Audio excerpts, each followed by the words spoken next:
If you're using Claude Code, you know how useful it is, but you gotta be honest, you do a lot of babysitting, watching every edit, making sure it's going in the right direction, and having to approve the same permissions seemingly over and over again. Why don't you just do the thing I told you to do and stop asking me if you can do it? Well, obviously you can run Claude Code on dangerously skip permissions, which we'll talk about, but I found a tool called Teragon, which to me is the holy grail of coding with AI assistants, because Teragon allows you to code from your phone, code while you sleep. As it says, you can run Claude Code on the cloud and let it do stuff to your code base, and then you come back to a branch in GitHub when you're done. Now, I'm not sponsored by Teragon. I'm not sponsored by anyone. I don't accept money for videos.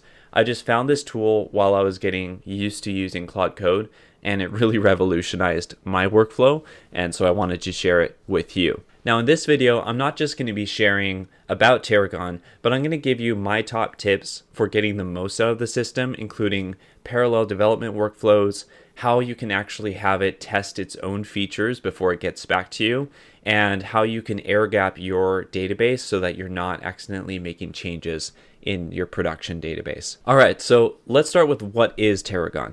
Teragon is a system that runs Claude Code in a sandbox environment on the cloud. So as you can see here from the homepage, you can create tasks and run them asynchronously, and they go off into the cloud in a sandbox environment. They get your GitHub repository files, they work on that, then they create a new branch when they're done so that you can take a look at that branch and merge it into your workflow. Now, Teragon works with Claude Code, but it also works with AMP and Codex right now. And I know they're working on some more, probably Gemini's CLI and maybe some other options as well. So they're working on basically making one platform where you can run all of these different coding assistants. Now, there are other platforms that offer this service. I know Codex and Claude Code both have their own sort of online clouding environment, but Teragon has a few advantages that I think really make it worth it. Now, if you notice, pricing right now during the beta is free. I don't know how long that will last, but I've been using it for about a month now, and it's been free the entire time. It's been pretty incredible. So I know they'll charge for it. I don't know how much I would be willing to pay for it, but quite a bit, because it has really revolutionized my workflow. All right, so let me take you inside Teragon so you can take a look at how it works. So everything revolves around this task window. So you can spin up a new task in here, and you have a few different options. You can change between execute and plan mode with Claude Code specifically. You can choose your model and coding assistant. So you can do Sonnet, Opus, GPT-5, GPT-5 Codex, and AMP. You've got different options there. And then you connect to your GitHub repositories. So you can give it access to only one of your repositories or all of them, depending on whatever you're comfortable with. And it can work on your private repositories as well. And you just type in, search, and click on the repository you want to work on. And then you can choose the branch you want to work on as well. So usually I'm working off a branch of main, but sometimes I'm working on a large feature branch and I want to keep adding aspects to it. And so you can work off of another branch and kind of keep splitting in that way as well. One other thing I'll quickly mention is that when you're writing your task, you can @mention files in your system, and that is not intuitive to that you would be able to do that, but you actually can, and that's really good to do, because if you are giving it a task, it has no context except what's in the claude.md, so it's going to be searching around a while and trying to understand your system. So if you can tag in the files that are relevant to the task that you're giving it, that will definitely improve its performance and just save time and tokens and everything good. What I like about Teragon, you can also add images, attachments, and you can use your voice to dictate to it. So whether you're on your phone or your desktop, you can start typing with your voice, and that makes it really, really efficient to quickly add tasks. Okay, so I'm going to show you just how this works from beginning to end. So I have a very basic idea brief, not enough information, of course, but I'm going to go ahead and hit enter. And this goes ahead and runs a new task. So right now I have it organized by repository. You can usually have it organized by last updated. And so this is just going to process. I can give it another task and just send it off. And so it's very efficient. You're running a bunch of different tasks And these each will create a separate branch in GitHub so that you can work on one thing at a time without conflicting your code. Okay, I'm going to pause this because I do not actually, well, I'll let it run for a second. Now you can notice it's running Teragon setup. What this is doing is basically running a setup script that I have configured, which sets up the environment in the sandbox so that it can work on my code base. Sometimes you have certain setup that you need to do. And I'm going to show you the setup script that I use to enable the use of the Chrome MCP, which I'll talk about in a second. All right, so while the task is running, you can actually watch it through this interface. You can stop it early, you can resume, you can queue up messages to send when the agent is done. I really like this because in normal Claude Code environment, if you queue up messages, they'll send as Claude is working, and this creates an issue where you interrupt its flow of thought and start sending it in a whole different direction. This creates an issue where you interrupt a flow of thought for Claude and send it in a whole different direction. With this, it actually does queue it until it's completely finished working. So you can basically think through all of the steps that it's going to have to go through, and it will work on all of those things one by one sequentially. So I've done that a few times. You can queue up multiple messages to work on, and that works. Now, if you'll notice something, it was actually using MCP Chrome DevTools and taking snapshots and testing out its own changes, which is what I want to show you how to do. Now, first of all, how do you take this task and actually work on it in your local environment? So what you need to do is go to your code and hit the copy. There's multiple different ways to do the handoff from Teragon to your local environment. You can take the branch that it creates and simply have, check that out in GitHub, or you can use their CLI and resume your session with Claude. So this is a really cool feature where you copy that code and you go into your terminal and you run this. This will pull the session from Teragon. It'll switch you to the branch in GitHub, and it'll launch Claude with the session resumed. So Claude will have its entire context of what it was working on and what it did. That's really powerful because now you can work on that same level of context, and you know how hard it can be to get Claude to kind of remember what it's working on and get context when you start a new conversation. This feature doesn't always work for me. I've had issues with different repositories where it doesn't resume the session, but it is really helpful when you have it. And of course, you can also use the summary of that GitHub branch to kind of get the info it needs as to what you're actually working on. Now, the other way to hand off is to just copy this branch name and just either use the GitHub command or tell Claude, hey, can you check out this branch? That won't resume your session, obviously, with Claude, but it will just get you the branch so you can test it out. All right, so I've shared with you the basics of how Teragon works, but how do you take it to the next level and really get the most out of it? Now, it depends on the type of project you're working on. There's some projects where you want to have a high level of control because you're building something that's production ready for a client, needs to be stable. And there's other times where you're building an internal tool or an MVP and you want to move quick and you're willing to take on some breaking of existing features or some sort of wackiness in order to get the idea out there, okay? And when you're moving quick, how do you actually test multiple things at once? Because obviously Claude Code takes some time to process and work on changes. So how do you test multiple versions of your app across different branches as you're working with Claude Code? So my tip for this is to use Git worktrees. A Git worktree allows you to copy your entire repository locally and work on a duplicate of it. And you can have different repositories on different branches, and you can run your dev server on different ports.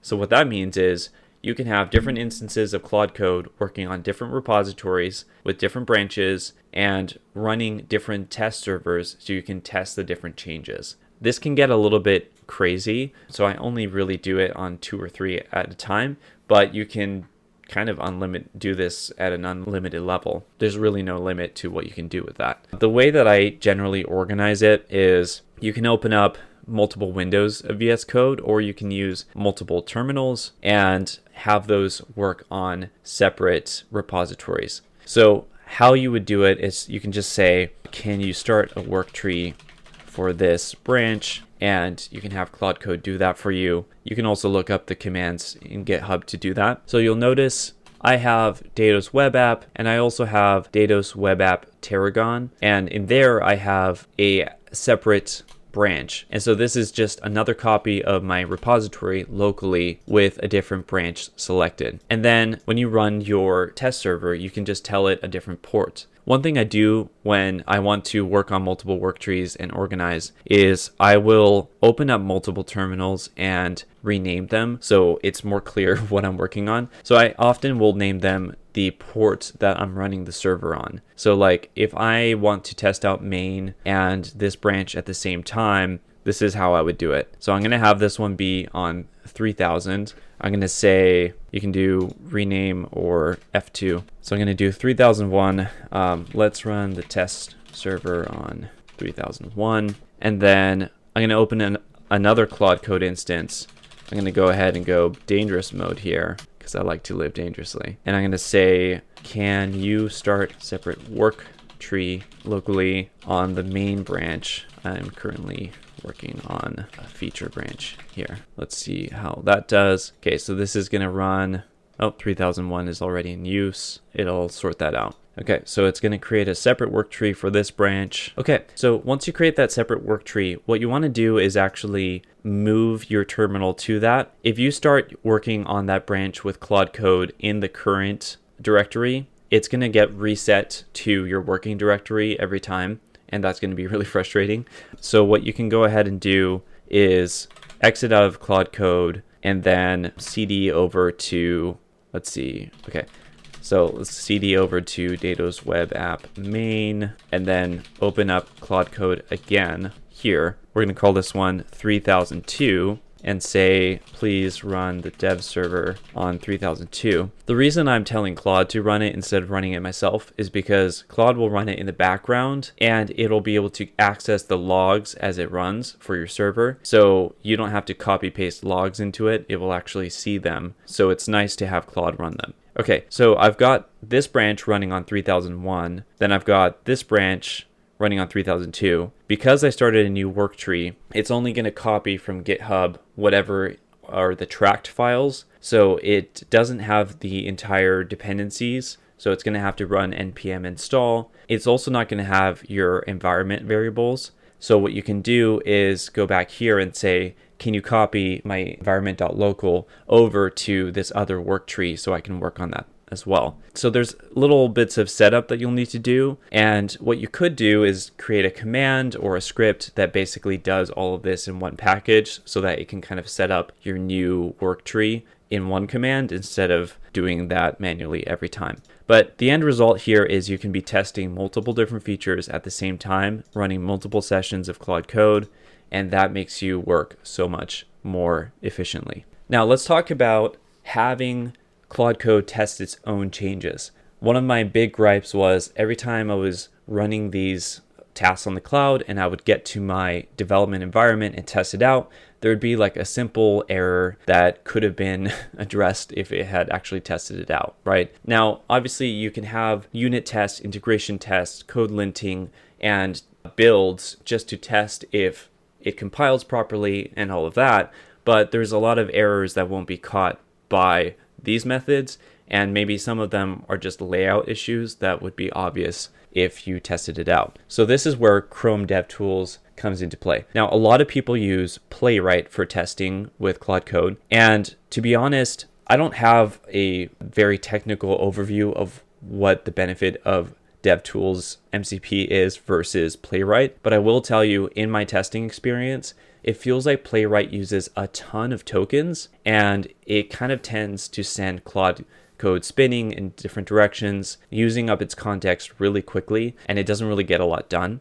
With Chrome DevTools, it seems to have less tools. It uses less tokens when you use those tools. This is kind of a vibe-based opinion, but I've had a lot better results with this. And the other reason to use this is because with Teragon, Playwright just doesn't work. And I talked to the founders on Discord, and they said that they have Playwright disabled, so you can't actually use Playwright in Teragon, but I was able to find a way to get Chrome DevTools MCP to work on Teragon, and that means it's going to be my tool of choice. So this is where you get into setting up your environment. So in Teragon, you can go to environments and then choose the repository that you've worked on. Let's do this one. Okay, and you can set up your environment variables here. You can import it or add them manually. This is important if you want it to be able to test.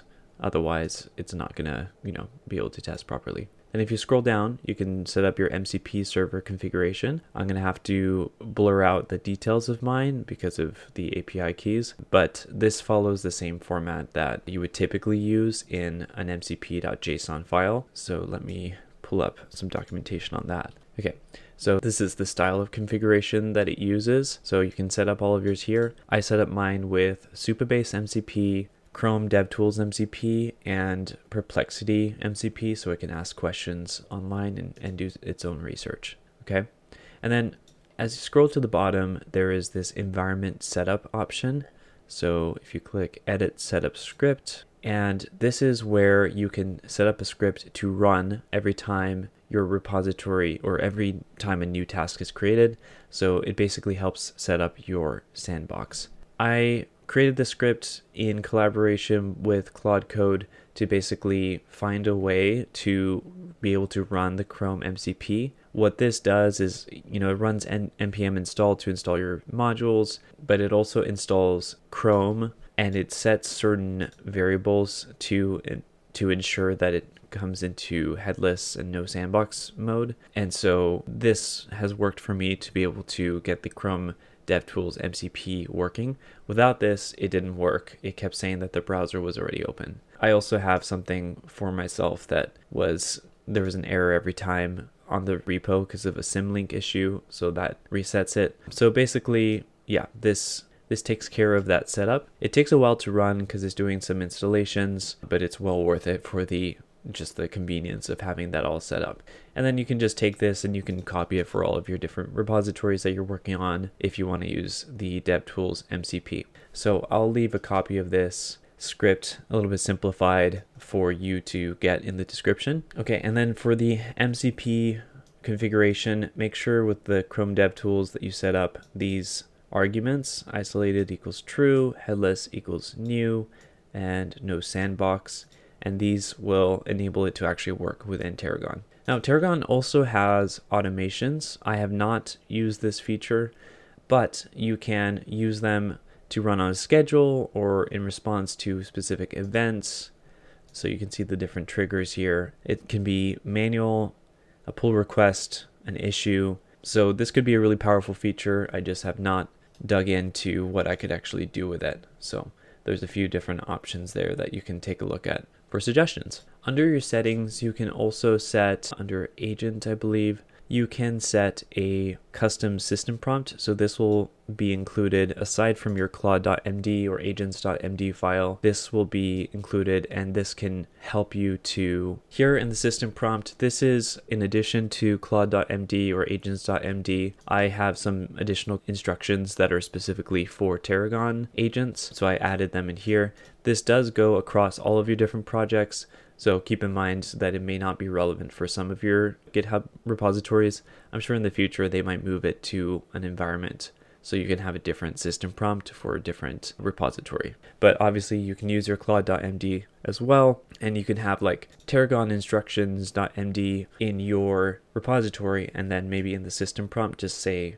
to check that instruction file. So that's a way that you could keep it dynamic. Now, one big concern when you are doing this sort of fast iteration development is what could happen to your database if the agent has access to the live production data. Now, in the example that I gave, I'm working on a project that's an internal tool.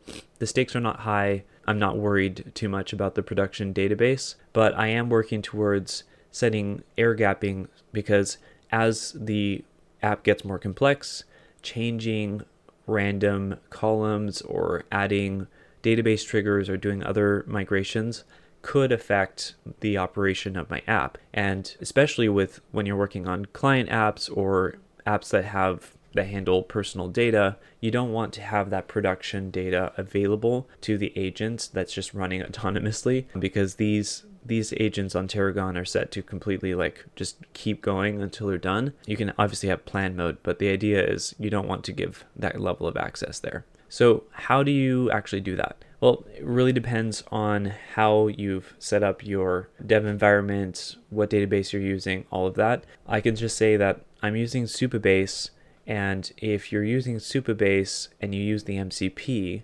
generally you would connect that MCP to your production database, and that's what people are used to doing. But you can also have a separate branch that is a development branch, and you can connect it directly there. That's the only safe way I can think of to use the MCP. Otherwise, you would want the Teragon to use the Supabase CLI, and you would want to have a seed script and all of the local setup that you would need to have a development version of your database. So you can do some research on Supabase local development and how to have a separate local database that you run on your machine as you're testing, creating migration scripts to basically apply to production once you push to production. And that's how you can have a separate air gap system for important projects, for handling sensitive information. There's a lot of reasons why you would want to do that level of setup. And you can absolutely do that with Teragon as well. Now, if you're doing a lot of development with Claude Code and tools like Teragon, or just generally using AI agents, one of the things that you'll need to learn how to do at a high level is Retrieval-Augmented Generation, or RAG. And I have a video covering 5 different types of RAG that you can deploy with agents, and the pros and cons of each, and when in what situations you should use each type of RAG. So if you're interested in that, that's going to be the next video coming up after this one, and I'll include a link to it in the description as well. I hope this video has been really helpful to you. I'm curious to see if you use any alternatives like Jules or the Claude Code cloud version or the Codex cloud version, and what your workflow is, your ideal development workflow that you've developed. I'm always 100% into learning mode, so I love hearing from others who are doing the same type of thing that I am. All right, we'll catch you in the next video. Thanks for watching.